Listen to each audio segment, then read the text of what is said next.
I'm a child of the 1990s and the early 2000s, but I was raised by a father who was a child of the 50s and the 60s, and he would regale me with the glories of that age. Those years, to my father, saw the peaks of American cultural greatness.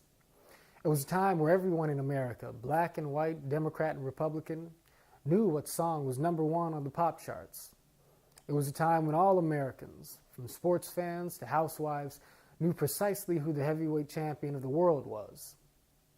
It was an age that produced trusted figures in journalism, and a time when the veneer of dignity still gleamed upon the White House. Sure, there were problems, including racism, McCarthyism, the war in Vietnam. But in the era of Duke Ellington and Walter Cronkite, of Jack Kennedy and Cassius Clay, and of Bob Hope and Ella Fitzgerald, America was moving in the right direction, or so my father would tell me. We were getting better because our culture was better. And our culture was better because it represented a unifying force in American life, one that transcended all those bitter differences between us, giving us something to share apart from the ugliness of politics. Is this an idealistic way to look at the past? Well, probably. But it is also hard to look at the present without thinking that we are missing something that we may have had a little bit more of yesterday. That is some common basis of understanding, some common prism through which we might generally derive a familiar enough view of our shared society. In our current day, an artist can have a gold record without most of the country even knowing who she is. The heavyweight champion has long since ceased to be a recognizable figure to the world, and the president, always the subject of some division, is looked at by millions of Americans today with a contempt unimaginable in the years before Watergate. These were things my father lamented in the 90s. He despaired that American popular music, once a source of unity on the radio, had now to share the airwaves with political talk. He questioned the wisdom of the 24-hour news cycle and cable news. Now that was before social media, before YouTube, before Twitter bots and InfoWars, and before the politicization of all things in our country in a way that keeps us from feeling safe from the intrusion of partisanship, from the classroom to the church, from the football field to the Oscars. And speaking of the Oscars, by the time you see this video, they will have come and gone. But I myself probably won't have seen it. I'm not boycotting it, really.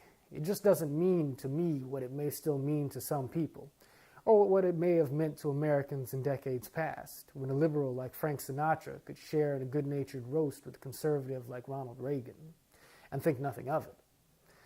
This is a time when a relatively standard conservative like Mike Huckabee can't be tolerated to be on the board of the Country Music Association Foundation because of politics.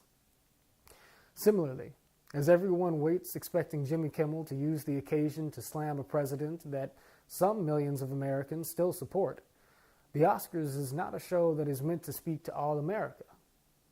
That's not a particular criticism of the Oscars, nor is it necessarily a suggestion that actors or athletes, for that matter, should not use their public platforms to speak about issues of which they feel strongly.